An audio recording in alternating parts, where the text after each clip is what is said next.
लेकर के जंगल में लकड़ी बीनने लगे, लेकिन लकड़ी बीनते बीनते रात्रि हो गई। रात के साथ साथ बहुत तेज हवा चलने लगी और आकाश में बिजली गड़गड़ाने लगी। उस रात्रि को बहुत तेज बरसात हुई। उस बरसात में हम दोनों भैया भीगते रहे, ठंड के मारे ठिठुरते रहे।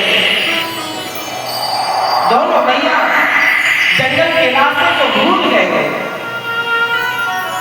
सारी रात कृष्ण और सुदामा कहते कहते बीत गई। कृष्ण कहते सुदामा भैया, सुदामा कहते कृष्ण।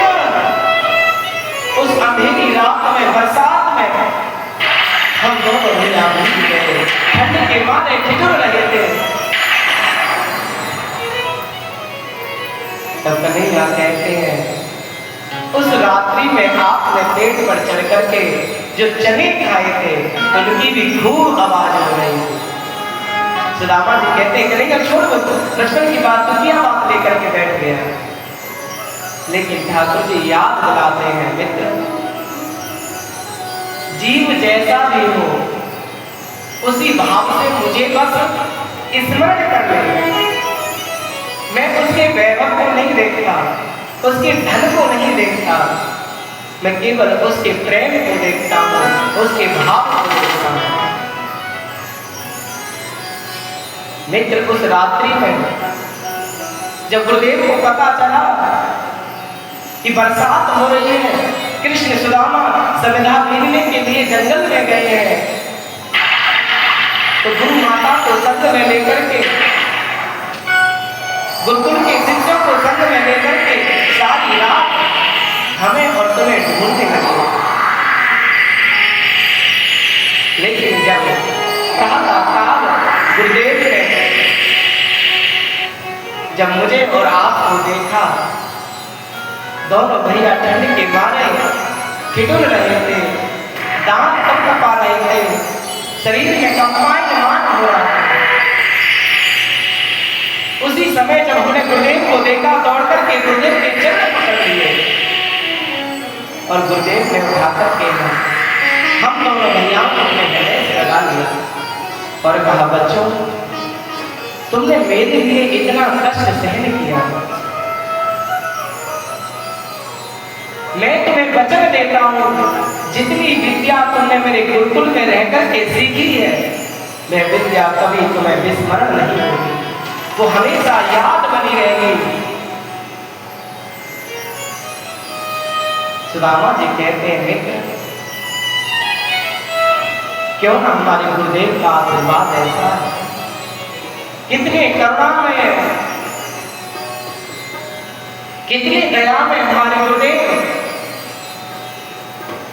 कि उन्होंने इतना दिव्य वरदान हमें दिया कि जो भी हमने विद्या अपने गुरुकुल में रहकर के सीखी वो ज्यों की त्यों हमारी बुद्धि में बनी हुई है। और गुरुदेव कितने प्रसन्न हो गए, गुरुकुल की बातों को कृष्ण और सुदामा याद कर रहे हैं। अरे बुढ़ापे में जब बचपन का मित्र गिरता है तो बचपन के दृश्य, वो बचपन की क्रियाएं हमारी आंखों में नाचने लगती है, दोबारा से बचपना उमड़ पड़ता है, वो बचपना याद आता है।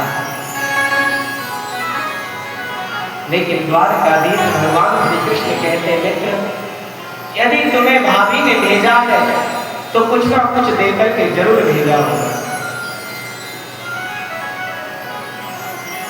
सुदामा कहते मित्र,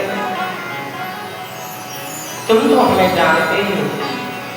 देखिए सुदामा जी संकोच बस, क्योंकि सुदामा जी ने द्वारका का वैभव देखा है, कन्हैया राजघराने में पले बड़े हुए हैं। सुदामा जी समझा रहे हैं कि मेरे पास आपके लिए देने के लिए है ही क्या करना। मन में विचार करते 4 घरों के चावल सुशीला ने बांध करके दिए हैं, मैं उन चावल की पोटली कैसे दे दूं? लेकिन अंतर्यामी प्रभु से कोई बात छिपी नहीं है। उन्होंने कहा, सुदामा जी मैं बहुत देर से देख रहा हूं कि आप अपनी बगल को दबा करके बैठे हैं, इस बगल में क्या है? तो सुदामा जी कहते, मित्र इसमें कुछ भी नहीं है, इस हाथ में ज्यादा दर्द हो रहा है। तो कन्हैया कहते हैं कि मित्र हम तो वैसे पैरों को दबा रहे हैं, हमें आपके हाथ दबाने चाहिए। और भगवान यह भी कहना चाहते, मित्र मैं किसी के वैभव का भूखा नहीं हूं, धन का भूखा नहीं हूं। जीव मुझे कुछ भी चढ़ा दे, जो भी श्रद्धा से चढ़ा देगा मैं उसी को स्वीकार करूंगा। कि पत्रं पुष्पं फलं तोयं यो मे भक्त्याप्रियते। भगवान कहते हैं कोई पत्र चढ़ा दे, पत्र में भी किसी का भी नाम नहीं लिया, कैसा भी पत्ता हो भगवान को चढ़ा दो, कैसा भी पुष्प हो भगवान के ऊपर ले जाकर के चढ़ा दीजिए। एक लोटा जल चाहे आपके घर का हो चाहे मंदिर का हो, आप जल भर करके भगवान के ऊपर चढ़ा दीजिए। जो वस्तु तुम्हारे पास है उसी से भगवान को निवेदित कर देना चाहिए। सुदामा जी मेरे स्वभाव को भूल गए, लेकिन ठाकुर जी मन में विचार करते हैं कि सुदामा हिम्मत नहीं जुटा सकता, तो जबरदस्ती ठाकुर जी ने हाथ बढ़ा करके सुदामा की बगल में जो पोटली लग रही थी उसको खींच दिया। और जल्दी जल्दी भक्त वत्सल भगवान की,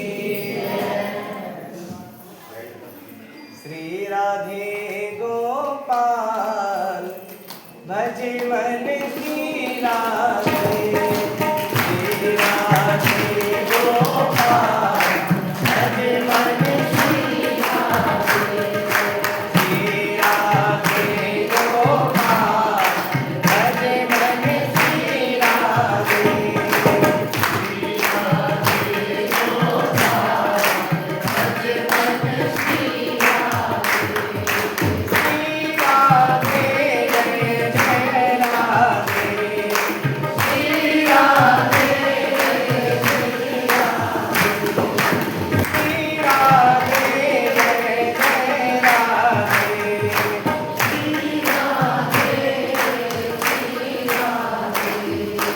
श्री राधे गोपाल भजे मन की राधे, श्री राधे गोपाल भजे मन की राधे, श्री राधे जय जय राधे, श्री राधे जय जय राधे, श्री राधे गोपाल भजे मन की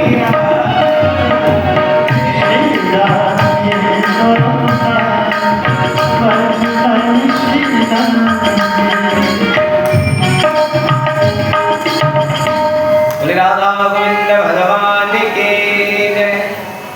द्वारकाधीश भगवान श्री कृष्ण ने सुदामा की पोटली को खोल लिया और खोल करके देखते हैं इसमें बड़ी सुस्वादु चावल है और चावलों की एक मुट्ठी जैसी भरी और अपने मुख में डाल ली और एक लोक का राज्य सुदामा को दे दिया। और जैसे ही भगवान ने दूसरी मुट्ठी चावलों की भरी, दूसरी मुट्ठी भी अपने मुख में डाल ली तो दो लोक का राज्य सुदामा को दे दिया। और जैसे ही तीसरी मुट्ठी चावल की भरने के लिए चले, रुक्मणी जी ने हाथ पकड़ लिया और कहा, भगवान ये कच्चे चावल हैं, यदि इन चावलों को ज्यादा खाओगे तो आपके पेट में दर्द हो सकता है। और आज आपने 2 मुट्ठी चावल खा करके 2 लोग का राज्य सुदामा को दे दिया, क्या तीसरी मुट्ठी चावल खा करके 3 लोग सुदामा को देना चाहते हो? यदि तुम सुदामा को दे दोगे तो तुम कहाँ रहोगे? नाहं वसामि वैकुंठे। नारद से भगवान कहते हैं, हे नारद जी कि नाहं वसामि वैकुंठे, अरे रुक्मिणी मैं वैकुंठ में भी निवास नहीं करता। फिर कहाँ निवास करते हो? रुक्मिणी जहाँ मेरे भक्त बैठे हो, जो मेरी कथा सुनते हो, मैं उनके हृदय में जाकर के बैठ जाता हूँ। मेरे भक्त का हृदय मेरा ही घर है। यदि मेरा सुदामा सब कुछ ले जाना चाहता है, सब कुछ ले जाए, मैं उसके हृदय में निवास करूंगा। भक्त का हृदय तो भगवान का हृदय होता है। रुक्मिणी जी कहते हैं, भगवान मैं इस भाव से नहीं बोल रही थी, मैं तो कह रही थी सुदामा जैसे परम संत का ये प्रसाद है, जो सुदामा चावल रूपी प्रसाद लेकर के आया है, तो इस प्रसाद को आप अकेले मत पाइए, हम सबको दे दीजिए। इस प्रसाद का वितरण सारी द्वारका में होना चाहिए, जिस प्रसाद को सुदामा लेकर के आया है। रुक्मिणी ने भगवान के हाथ से चावलों की पोटली ले ली, एक एक दाना समस्त रानियों को बांट दिया।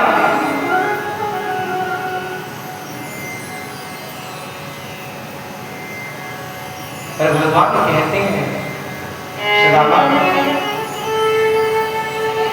अब तुम बहुत देर हो गई, आप मेरे कक्ष में चलिए, वहां पर सैन्य कीजिए। सुदामा को पकड़ करके भगवान अपने सैन्य कक्ष में लेकर के गए हैं। और जैसे सुदामा जी ने भगवान के सैन्य कक्ष में सैन्य किया, तो सुदामा जी को ऐसे लगा जैसे दूध के झाग पर सैन्य कर रहे हो, सो रहे हो।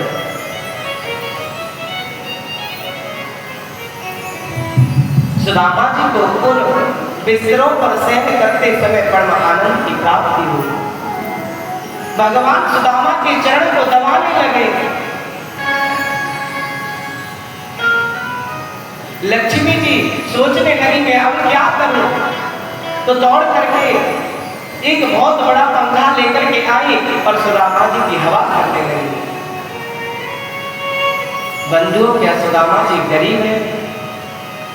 अर्जुन त्रिलोकीनाथ भगवान द्वारकाधीश आज सुदामा के चरणों में बैठे हैं और साक्षात भगवती लक्ष्मी जिनको हवा कर रही है। वो महापुरुष साधारण नहीं है, लेकिन हमने अपनी दृष्टि में सुदामा की महिमा को नीचा कर दिया, हमने उनको गरीब बना दिया। गरीब वह होता है जो भगवान का भजन नहीं करता, जो अपने गुरुदेव के दिए हुए मंत्र का जाप नहीं करता, वह गरीब होता है। धन दौलत से कोई गरीबी अमीरी नापी नहीं जाती, कोई धन से बड़ा नहीं होता,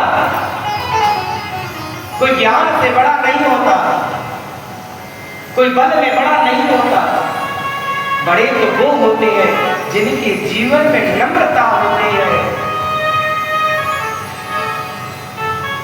जिनके जीवन में सद्गुणों के आचार के भंडार होते हैं। वही वृक्ष नीचे की ओर झुकता है जिसमें ज्यादा फल लगे होते हैं। अकड़ता वही है जो एकदम सूख जाता है। सूखा वृक्ष आज तक झुका नहीं, और जिसमें फल ज्यादा लगे हो, गुण के, अपने संस्कार के, माता पिता की आज्ञा के, वह व्यक्ति नम्र हो जाता है, विनम्र हो जाता है। सामने वाला क्या कह रहा है उसकी बातों पर पर्दा डाल देते हैं।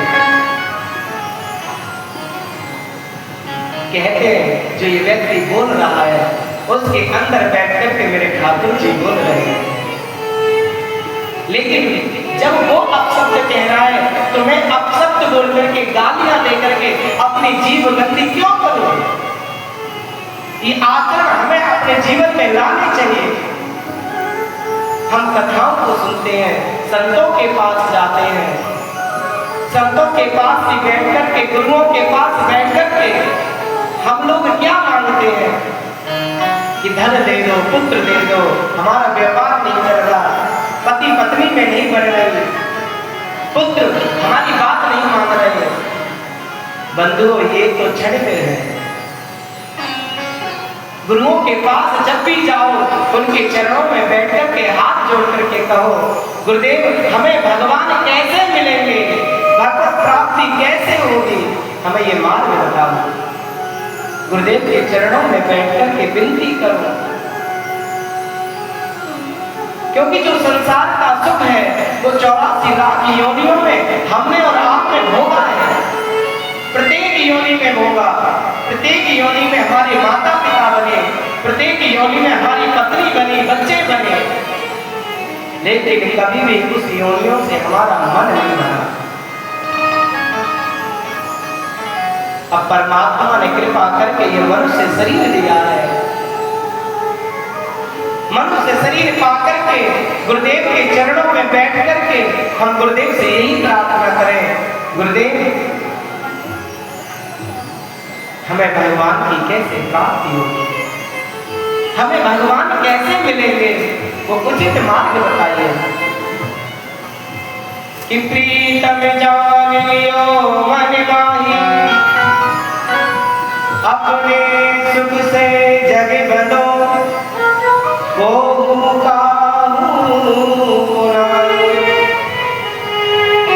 नानक जी महाराज कहते हैं, अरे मन अपने प्रीतम को जान ले, ये मन उस परमात्मा को पहचान ले, वही तेरा एक सच्चा साथी है। इस संसार में कोई तुम्हें सुख दुख नहीं दे सकता, कोई किसी को सुखी नहीं कर सकता, कोई किसी को दुख नहीं दे सकता। हमारे कर्मों के द्वारा हमें सुख और दुख की प्राप्ति होती है। आज सुदामा जी महाराज गरीब नहीं, त्रिलोकीनाथ जो लक्ष्मीपति है वो चरणों में बैठ करके हाथ जोड़ करके निवेदन कर रहे हैं, और लक्ष्मी जी सुदामा जी को हवा झुला रहे हैं। तो ऐसा कौन सा पुण्यशाली जीव होगा जिसकी सेवा में लक्ष्मी नारायण दोनों समर्पित हैं, लेकिन भगवान कहते हैं कि मेरे सुदामा जैसा बनकर के तो दिखाई। द्वारकाधीश भगवान सुदामा से पूछते, मित्र जब तुम्हें भाभी ने भेजा है तो कुछ ना कुछ कहा भी होगा। सुदामा जी को याद आ गया, सुशीला के वचन याद आ गए, और एकांत पाकर के द्वारकाधीश से बोले, सुशीला के वचनों को सुना रहे हैं कि एक मास दुए पाक में दो एकादशी होए, हे गोपाल जो हमारे घर कब तक एकादशी होए। जब ठाकुर जी ने द्वारकाधीश ने ये सुना, उनकी आंखों से प्रेम के आंसू निकले लगे और अपने नेत्र बंद कर दिए, और सीधे सुशीला जी को प्रत्युत्तर दिया। उनको उत्तर दे रहे हैं कि है सी तो है, अब ना ऐसी होए कि भाभी तेरे भवन में नित्य द्वादशी होए। द्वारकाधीश भगवान श्री कृष्ण कहते हैं, भाभी जो होना था वो हो गया। अब जैसे द्वारका में द्वादशी होती है, उसी प्रकार से नित्य तुम्हारे घर द्वादशी बनेगी। अब कभी एकादशी का मुंह देखना नहीं पड़ेगा। और जैसा राज्य द्वारका में था, ऐसा ही भगवान ने विश्वकर्मा से कहकर के सुदामा पूरी बनाकर के तैयार कर दी। सुदामा को कुछ भी नहीं पता। सुदामा जी के मन में तो केवल ये भाव था कि मैं अपने अपने मित्र से मिले आए। धन मांगने की इच्छा नहीं थी, लेकिन सुशीला जी के मन में कहीं ना कहीं वो कामना बनी रही और उस कामना की पूर्ति के लिए आज द्वारकाधीश भगवान श्री कृष्ण ने सुदामापुरी बनाकर के इसका निर्माण कर दिया। अब तो सुदामा जी महाराज कहते हैं भैया अब हमें अपने यहाँ जाना चाहिए, अब तुम्हारे यहाँ एक रात्रि रुक लिए, अब हम जाना चाहते हैं। भगवान ने एक बार भी नहीं रोका और सुदामा जी चल पड़े और जैसे ही अपने नगर में प्रवेश किया, जहां पर उनकी कुटिया थी, बड़े बड़े महलों को देख रहे हैं। सुदामा जी तो उन महलों को देख करके डर गए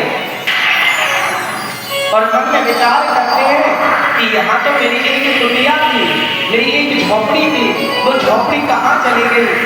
और झोपड़ी चली तो चली गई, लेकिन मेरी पत्नी सुशीला कहाँ चली गई? मेरे बच्चे कहाँ चले गए? इस प्रकार से उस द्वार के बाहर खड़े होकर के सुदामा जी मन में विचार कर रहे हैं। सुशीला जी ने जब देखा झरोखे से कि ये तो मेरे पति हैं, तो दिव्य सोने श्रृंगार करके आई, आरती का भाग सजाया,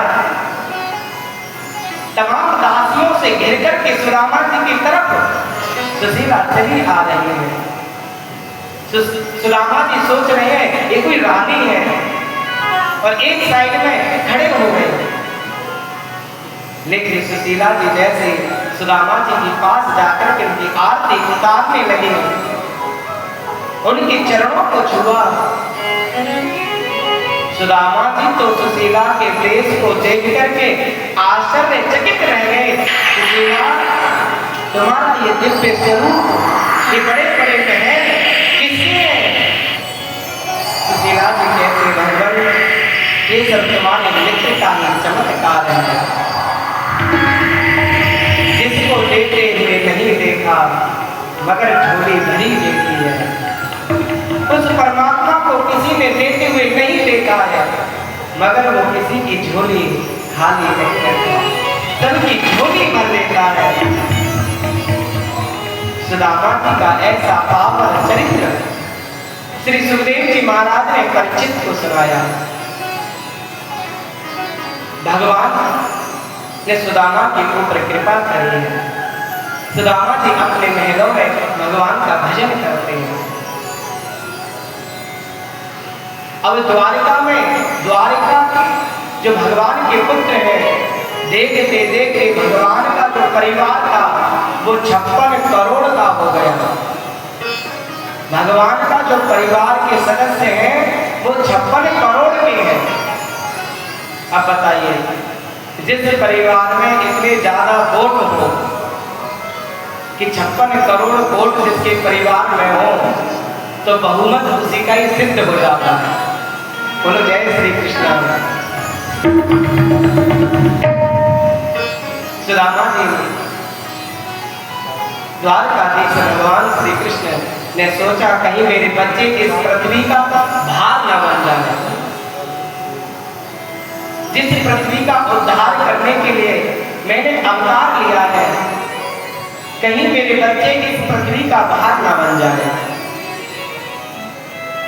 तो भगवान की इच्छा से द्वारका में चतुर्मास करने के लिए कुछ संत पधारे और द्वारका में बहुत से संतों का आना जाना हुआ। संतों ने द्वारकाधीश भगवान श्री कृष्ण को प्रणाम किया है और कहा कि भगवान, इस बार हम जो चतुर्मास है मैं द्वारका में करना चाहते हैं। भगवान ने संतों के रहने के लिए उत्तम स्थान दे दिया और भोजन सामग्री भी संतों को पहुंचाने लगे। अब तो संत भजन करने लगे द्वारका में। भगवान के पुत्रों ने देखा ये संत लोग बड़े बड़े केवल भजन करते हैं, भोजन करते हैं, काम धाम तो कुछ करते नहीं, इनकी परीक्षा ली जाए। तो जो सत्यभामा का जो पुत्र है सांब, वो बहुत सुंदर है।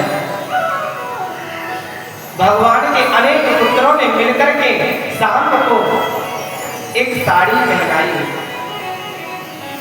और एक गर्भवती महिला के जैसे उसका सुंदर रूप बना दिया, जैसे गर्भवती महिला होती है। भगवान के पुत्र सभी मिलकर के सांब को आगे करके संतों के पास में आए, संतों को प्रणाम किया और संतों से हाथ जोड़कर के कहने लगे,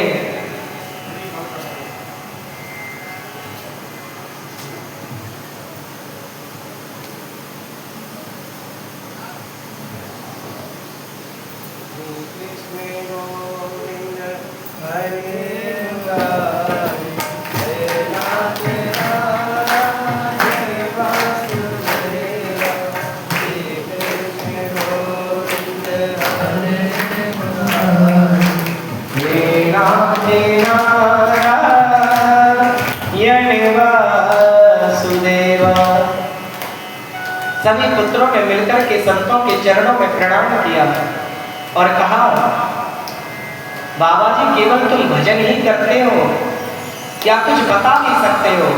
कुछ भूत भविष्य के बारे में बताओगे? तो संतों ने पूछा कि पुत्रों क्या पूछना चाहते हो? संतों के उपहास के लिए भगवान के पुत्रों ने पूछा कि भगवान आप ये बताइए कि जो हमारी ये भाभी है, इसके गर्भ से पुत्र होगा या पुत्री होगी? अब तो महात्मा लोग ध्यान लगाने लगे, प्राणायाम लगाने लगे। अब स्त्री हो तो कुछ समझ में आया, लेकिन संतों का उपहास कर रहे हैं। पास में बैठे थे दुर्वासा ऋषि। दुर्वासा ऋषि ने कहा, बच्चों मेरे पास आओ, मैं बताऊंगा। दुर्वासा जी ने कहा कि तुम्हारी इस भाभी के ऐसा मूसल होगा, उस मूसल से तुम्हारे समस्त यदुवंशियों का विनाश हो जाएगा। संतों ने श्राप दे दिया कि तुम्हें तनिक भी लज्जा नहीं आती, तुम संतों का अपमान करते हो। जब इतना सुना, अब तो सभी बच्चे सांब को लेकर के दौड़ गए और जैसे उसके वस्त्र उतारे तो वस्त्र में लपेटा हुआ एक मूसल था, लोहे का बहुत बड़ा पिंड।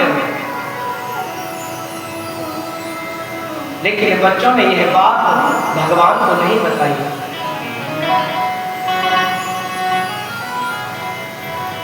अपने दादा सुरसेन को बता रहे हैं कि दादाजी ऐसा ऐसा हमने कर दिया।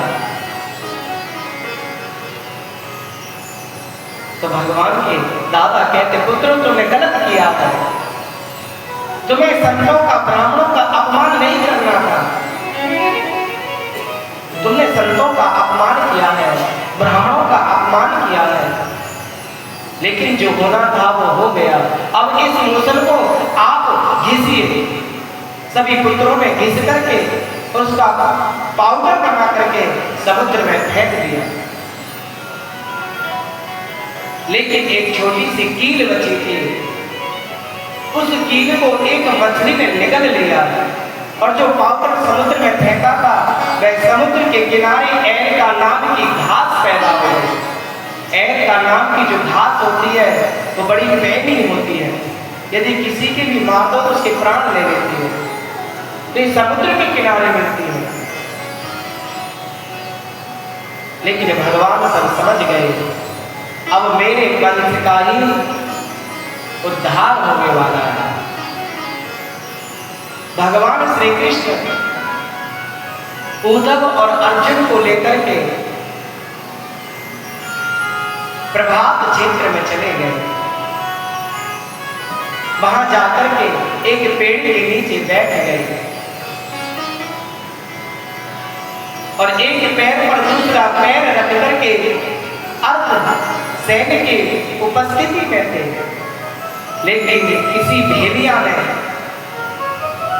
जो कील समुद्र में फेंकी थी, उस भेड़िया ने वो मछली पकड़ के जब उसको काटा तो उसके अंदर से वो कील निकली और उसी कील को पहना करके अपने धनुष पर चढ़ा लिया। तो भगवान के जो लाल लाल चरण हैं, उस भेड़िया ने समझा ये कोई शिकारी जानवर है, इसका वध कर देना चाहिए। तो भेड़िया ने बाण अपने धनुष पर चढ़ा लिया। उधर भगवान ने उद्धव को दिव्य ज्ञान दिया है कि उद्धव अब हमारे परम धाम जाने का समय आ गया, हम अपने धाम को जाना चाहते हैं और तुम भी मेरी इन चरण पादुका को लेकर के श्री बद्रीनाथ धाम में चले जाओ। और उसी उपदेश को वहां पर बैठे मैत्र मुनि ने भी सुना और मैत्र मुनि से कहा, हे मैत्री, जो मैंने ज्ञान तुम्हें जो प्रदान किया है, इस ज्ञान को विदुर जी को सुना देना।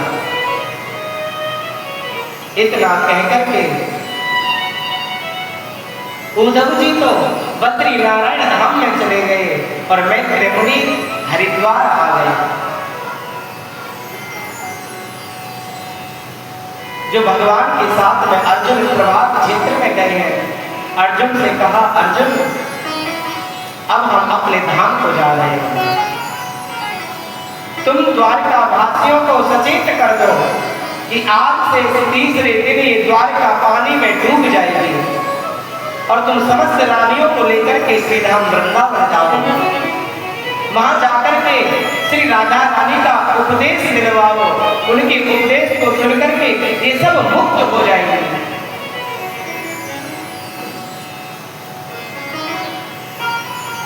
अर्जुन भगवान को प्रणाम करके अर्जुन की भगवान की आज्ञा का पालन करते हुए अर्जुन द्वारका में आए। द्वारका में द्वारका वासियों को इकट्ठा किया और पटरानियों को लेकर के श्री धाम वृंदावन की तरफ जाने लगे। उसी बीच में कुछ गोप लोग गैयाओं को चढ़ा रहे थे। उन गोपों ने गोपियों का हरण कर लिया, गोपियों को चुरा लिया, अर्जुन को मार करके भगा दिया।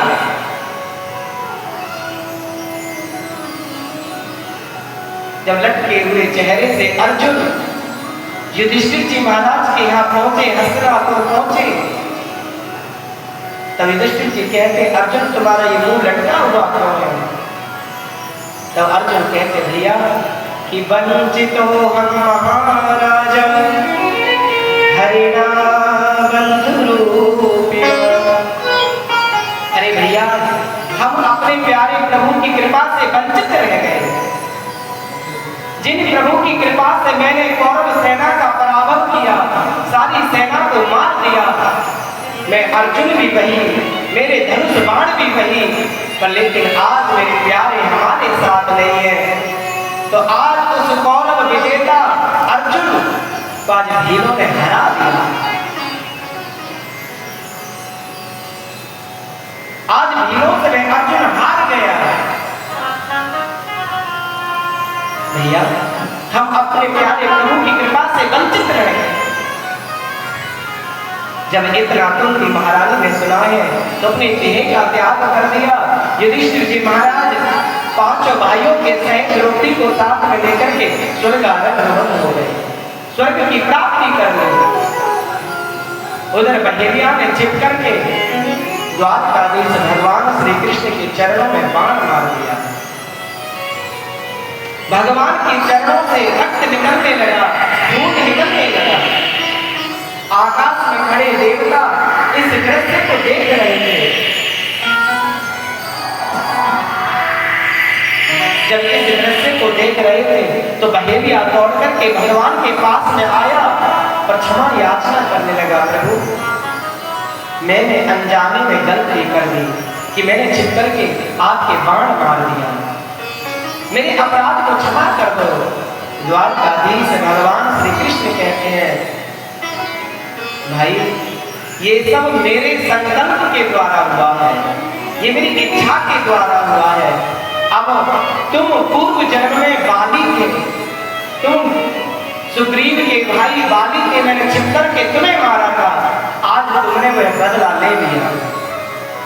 अब तुम भी अपने धाम को चले जाओ, मैं भी अपने धाम को